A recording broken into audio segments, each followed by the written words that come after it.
Empati adalah kemampuan kita untuk memahami apa yang dirasakan orang lain. Empatilah yang mendorong kita untuk menghibur teman kita yang bersedih dan ikut bergembira ketika mereka bersenang. Tapi, terdapat beberapa orang di dunia ini yang tidak memiliki empati. Mereka tidak bisa merasa kasihan, tidak bisa merasa takut, dan tidak merasa bersalah atas apapun yang mereka lakukan. Mereka adalah psikopat. Apa sebenarnya yang membuat seseorang tergolong menjadi psikopat? Apa yang membuatnya bersifat begitu dingin? Dan apakah semua psikopat berbahaya? Untuk menjawab semua pertanyaan tersebut, mari kita simak dalam video ini.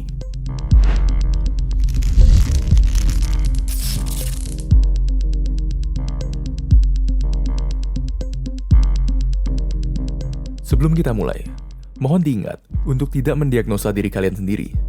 Apabila kalian atau seseorang yang kalian kenal mengalami gejala-gejala penyakit jiwa atau gangguan mental, harap hubungi psikolog atau psikiater profesional. Cek link di deskripsi untuk melihat penyedia layanan kesehatan mental terdekat. Psikopat adalah istilah yang dengan enteng digunakan oleh media. Namun, justru masih diperdebatkan, baik di kalangan medis maupun non-medis. Apabila kita mengacu kepada DSM, yaitu Panduan American Psychiatric Association untuk mendiagnosis gangguan kejiwaan, psikopati bahkan tidak tercatat. Jadi, dari segi psikologi klinis, psikopati bisa dikatakan tidak ada, dan tidak ada yang pernah didiagnosis menyandang psikopati. Istilah psikopat lebih diakui dalam dunia kriminologi dan forensik, di mana istilah psikopat sering digunakan untuk menggambarkan suatu dimensi kepribadian. Meskipun demikian, sifat-sifat orang psikopat dapat ditemukan dalam gejala-gejala penyandang antisocial personality disorder, gangguan kejiwaan yang dikenal juga dengan istilah sociopath. Hubungan psikopati dengan gangguan ini rada membingungkan. Jadi, untuk memahami lebih lanjut, kita harus tahu bagaimana caranya mengidentifikasi seorang psikopat. Metode yang paling umum digunakan adalah Psychopathy Checklist Revised. Begini cara kerjanya. Tes ini terdiri dari 20 macam sifat, yang kemudian diberi nilai 0 hingga 2, tergantung pada kecocokannya sama kepribadian orang yang dites. Seseorang dapat dikategorikan sebagai psikopat apabila mendapat nilai 30 atau lebih. 20 sifat tersebut digolongkan menjadi 2 faktor. Faktor pertama, menggolongkan sifat-sifat yang manipulatif dan mempergunakan orang lain tanpa rasa bersalah. Faktor ini dianggap sebagai sifat inti seorang psikopat. Sementara faktor kedua, menggolongkan sifat-sifat yang berhubungan dengan gaya hidup yang antisosial dan tidak stabil. Faktor inilah yang berhubungan erat dengan gangguan antisosial.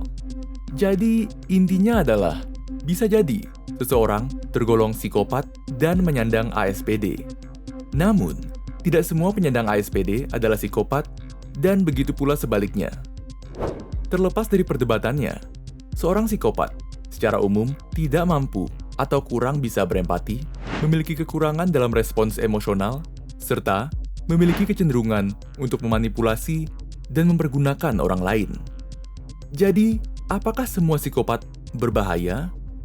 Jawabannya adalah tidak. Walaupun memang benar, sifat-sifat psikopat dapat mendorongnya untuk melakukan tindakan kriminal, riset membuktikan bahwa psikopat yang, dalam tanda kutip, sukses juga ada. Penelitian terhadap lebih dari 1.000 napi remaja menunjukkan bahwa beberapa dari mereka yang tergolong psikopat dapat lama-kelamaan menahan kecenderungan antisosialnya. Walaupun ini bukan berarti seorang psikopat bisa belajar untuk berempati atau bersifat lebih sensitif, setidaknya mereka bisa mengikuti norma sosial yang ada dan tidak menyakiti orang lain. Di channel ini, kita selalu berusaha mengajak kalian untuk berempati kepada para penyandang gangguan mental, karena kita ingin mereka untuk tidak merasa dihakimi, dan mendorong mereka untuk dapat mencari bantuan psikologis tanpa merasa malu. Namun, psikopat rada berbeda. Secara teknis, yang mereka miliki bukan gangguan mental, dan kami rasa seorang psikopat murni tidak akan peduli jika dihakimi. Psikopati adalah suatu konsep yang masih diperdebatkan oleh orang-orang yang jauh lebih pintar dari kita. Jadi, Yang bisa kita katakan hanyalah ini. Semua orang berhak atas kesempatan untuk hidup dengan aman dan tentram. Dan apabila seorang psikopat dapat menahan sifat-sifatnya yang dapat menyakiti orang lain, kami rasa dia berhak atas hal yang sama. Sekian untuk video kali ini. Jangan lupa untuk like, share, dan subscribe ke Neuron, supaya kalian tidak ketinggalan video-video baru kami.